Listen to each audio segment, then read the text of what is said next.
This is Luke Radowski of WeAreChange.org, and just a few feet in front of us is the location of the Westfields Marriott, where the 2017 Bilderberg meeting will take place. In this video, we're going to be talking about a lot of important issues when it comes to Bilderberg and the Trump administration. And to join me with that, we have Charlie Skelton, an excellent, amazing researcher. He's done tremendous work for The Guardian before. And I just wanted to talk to you.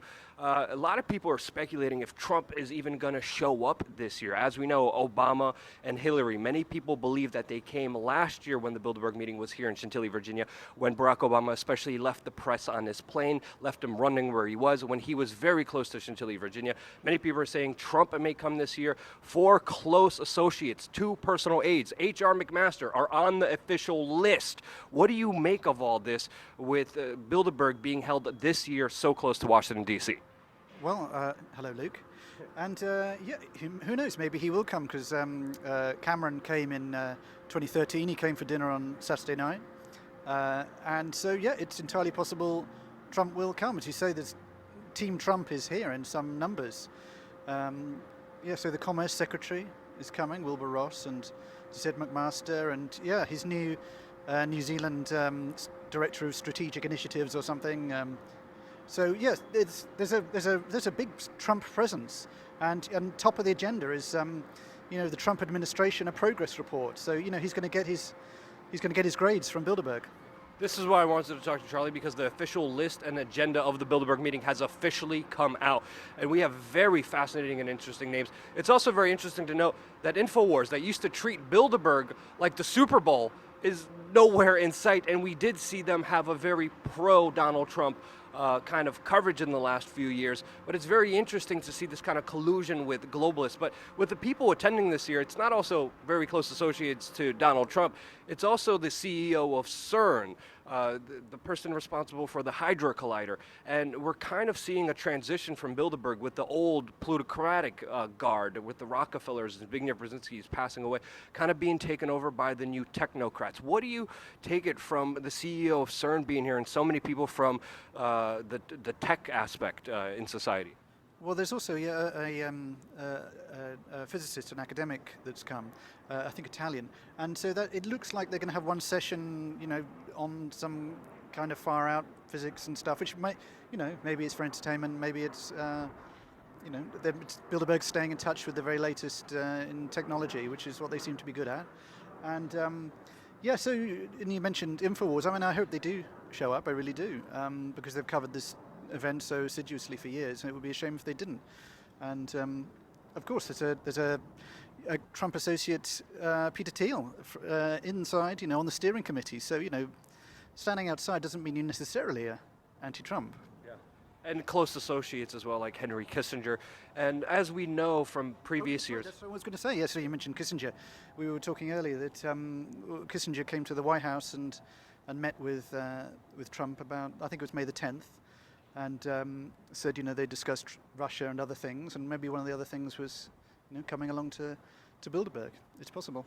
Yeah, it's very interesting, especially with the CEO of CERN, especially with kind of the technocratic agenda that's been pushed. A lot of people connected to life extension technology, to transhumanism. So, and we've seen a lot of weird updates with the advancement of technology and a lot of weird talk from the tech community about the possibilities of the future. So it is definitely fascinating to see Bilderberg, an institution such as influential as they are, who even admit that this is where, in their own words, they set the agenda for kind of world events. What do you make of the list this year and the agenda this year that officially came out? Well, firstly, to come back to your talking about tech, it's very interesting to see how Bilderberg has positioned itself much more closely with the tech community, with Eric Schmidt from Google and Reid Hoffman from LinkedIn and Craig Mundie, who were formerly at Microsoft. So they've really taken the tech people to heart, and now they're right there at the center, and they have people like Alex Karp from Palantir, who's one of Peter Thiel's kind of, I was going to say henchmen, that makes them sound evil, but lieutenant, so might be better. So yeah, they're extremely open and forward-looking.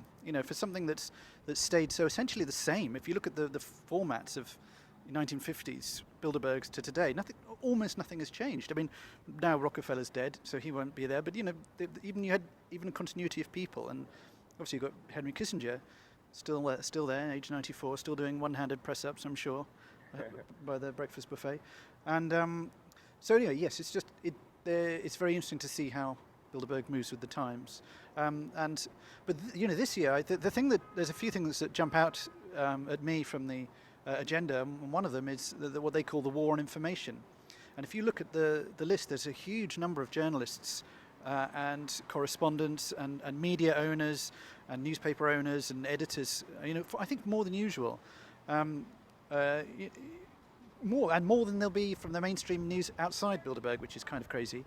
But so yes, the fake news is definitely one of the hot topics.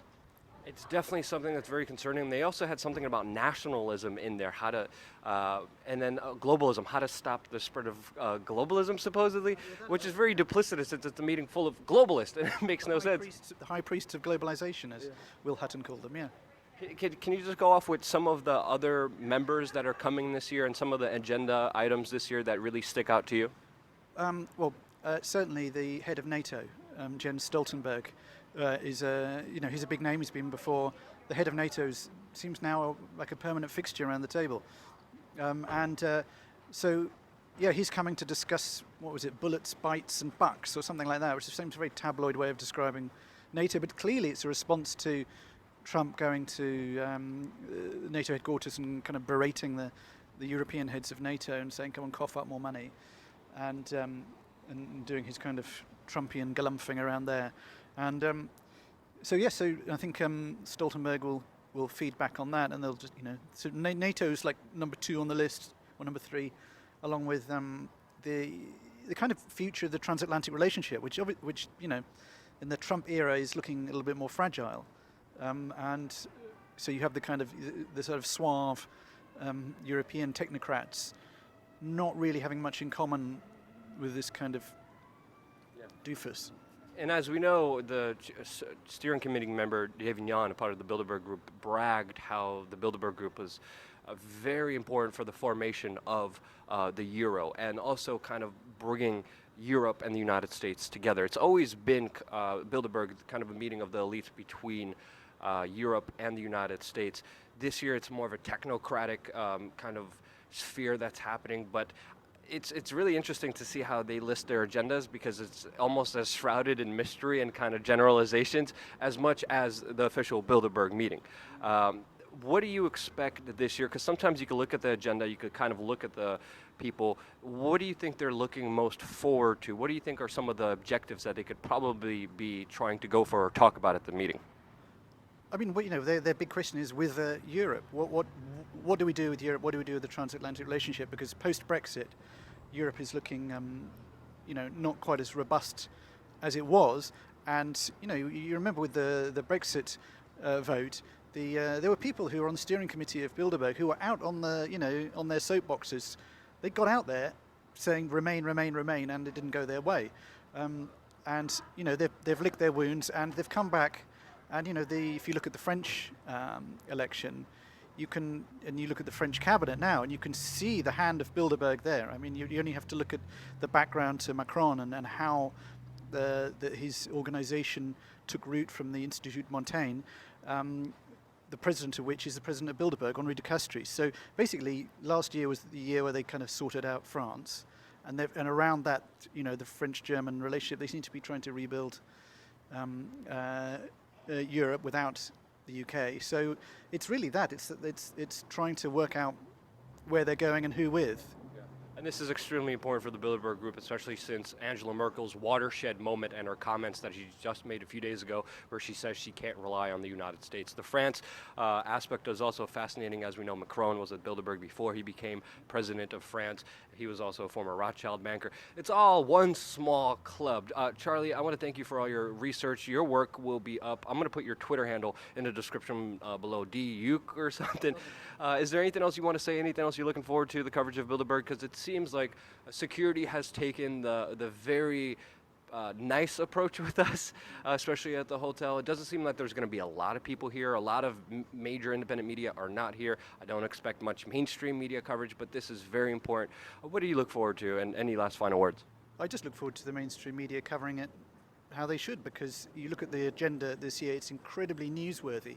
It's so the news headlines, they read like the 1, 2, 3 of the agenda read like CNN news headlines. They really do. So I really hope that the mainstream news will show up and won't just be you. They're more optimistic than I am, but we'll gladly do the job for them here on youtube.com/Weird Change. If you enjoyed this video, share it. Let me know what you guys thought. I think that's Henry Kissinger manifesting just over there. Yes, it is stormy and rainy. It is stormy and rainy here at Bilderberg. What a surprise! But we're going to be here live on the ground. Check out Charlie Skelton's work in the description below on his Twitter, and stay tuned. We're going to have live video coverage here on the ground, live for you, real independent media that is supported and financed by you. Thank you again so much for watching. Love you guys.